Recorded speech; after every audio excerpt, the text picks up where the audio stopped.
Welcome back, everyone. Well, you know how hard I tried every time Cheryl Hage-Perez comes on Look Today to get them to change the name of that organization because I could never pronounce it.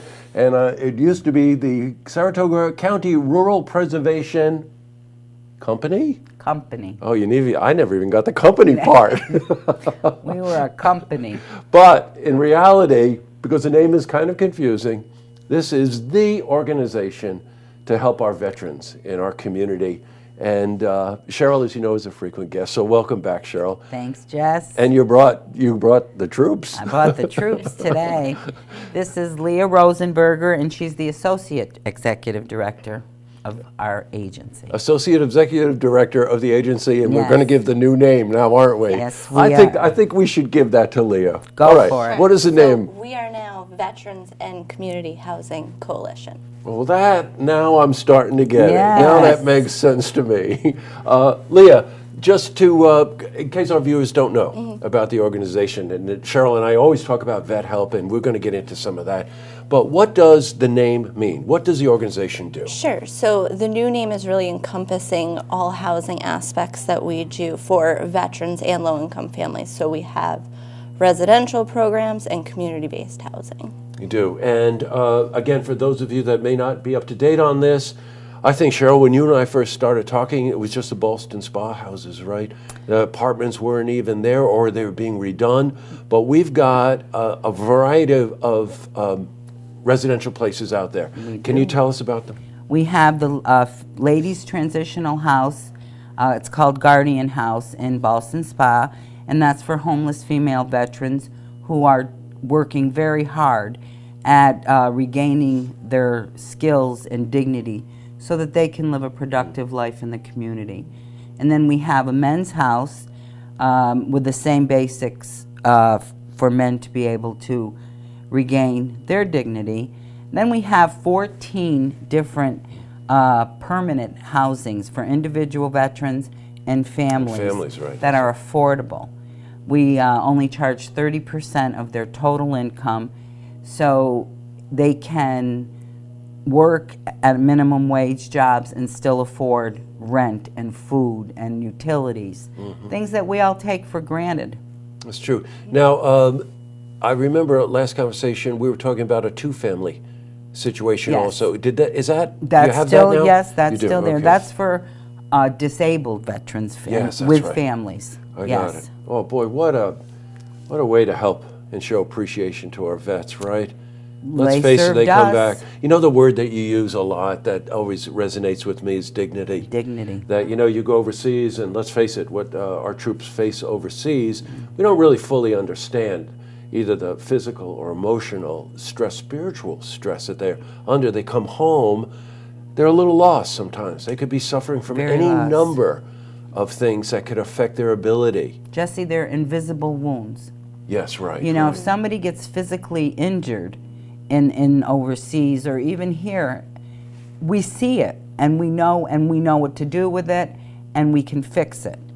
But it's the invisible wounds that our veterans come back with that nobody sees, and sometimes the veterans don't even realize that they're going through something, and then all of a sudden they have a total break and they don't even know why, especially our women who have dealt with for years with holding in military sexual abuse and what they've gone through while they were serving in the military.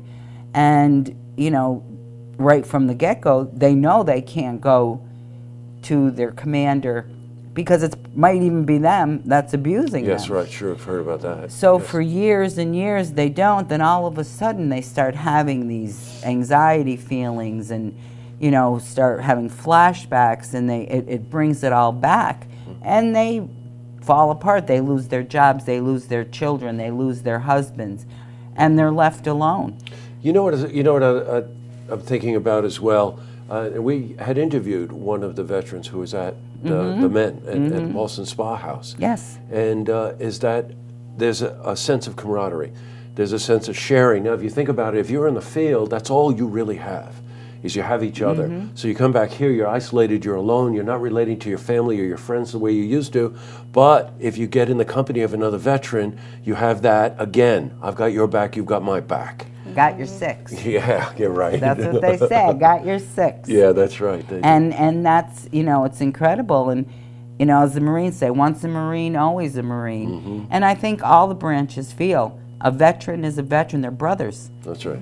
And I think, and Leigha sees a lot of this too, that the peer support that they offer each other is tremendous. And it goes a long way in helping them overcome the obstacles that they're dealing with. In fact, on many occasions, we invite back veterans who have graduated from our program, and they're a source of inspiration for the veterans who are currently living with us. You know what, and let's face it, it's somewhat aspirational too. If he can do it, I can do it. If she can do it, I can do it. Now, name change, anything you're looking forward to this year that you're going to do? What are you working on? Well, we're going to be planning our second annual Veterans Ball. Rumor has it you need a bigger space. We sure do. We do. The Military Museum last year was absolutely the perfect venue, but it was so successful We're growing. that we outgrew it our first year. Yeah. So we are looking for at a few different spots, and we'll have a decision by the end of next week. And with the support we had from the community last year, we hope will increase so we can continue to do great things. Well, you know what? We'll have you back again. Oh, I know you will. You know, any excuse is a good. You change the name of the organization. Interview. Change the location for the military ball. Interview. So we'll definitely have you back again. But I want to leave you with a thought there. This is an organization, as you could probably tell, these ladies are very passionate about. The whole organization is. If you're a landlord, here's one for you. If you're a landlord, talk to them. They want to help our veterans that way. They always need donations, and believe it or not, they need supplies. And again, it just follows that if you're a veteran and you're homeless or you're trying to get your feet on the ground, you need supplies. And they could be bathroom supplies, it could be detergent, they could be, you know, the things that, again, that we just take for granted. Well, Leigha, it's very nice to meet you. Thank you for Now having you're me. part of the club. Now you have to come back. Absolutely. And Cheryl, always great to see you. So thank you. Ditto here, you We'll know that. have you back again. Yes. Okay, to see this interview again, you can head to our website, looktvonline.com.